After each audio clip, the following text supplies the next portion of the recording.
Hello, ladies and gentlemen. Eddie Marcus here again. I got a question. I hear a lot of voices on social media, on cable, talking about the issues of today.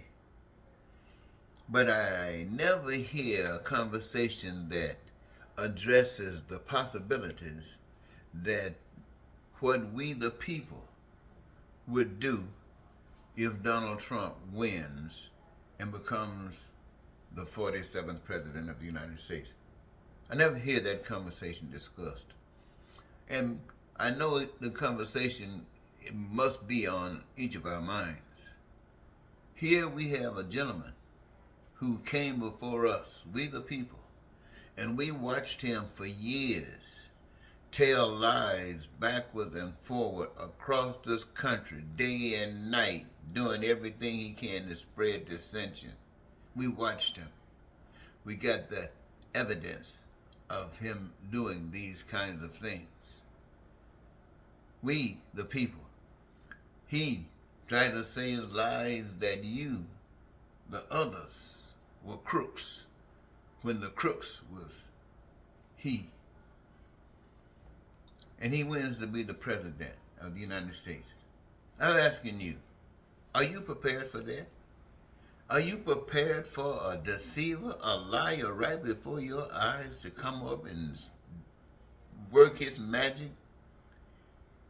And all of a sudden you have to bow to his rule? Are you prepared for that? I'm asking. I'm just wondering if you have prepared yourselves for an event like that. What about you guys who are descendants of slaves?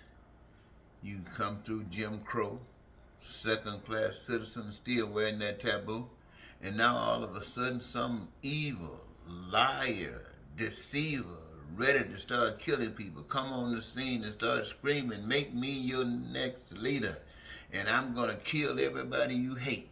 I'm going to beat them down. This is essentially what he's saying. And the people who have learned to not care about one another, it's thinking that those that they hate might get some pain, some more suffering, thinking that they will escape. And by doing so, you would have deserved the worst pain of it all. So I'm saying, it's just something to think about. Really think about. I know the nation is filled with so-called big shots.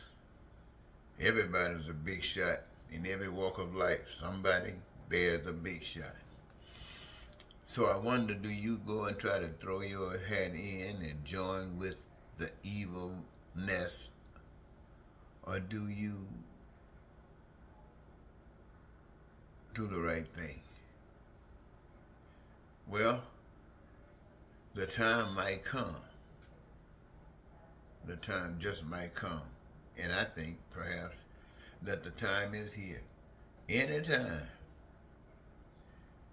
and I'm speaking about America now, anytime you come up in a country and you go backward and forward to something called a church, something has to do with religion, something has to do with shaping your morality, when you do that, and it teaches you things that are morally acceptable, things that are polishing to a society, lifts a society up and say that they are growing, maturing.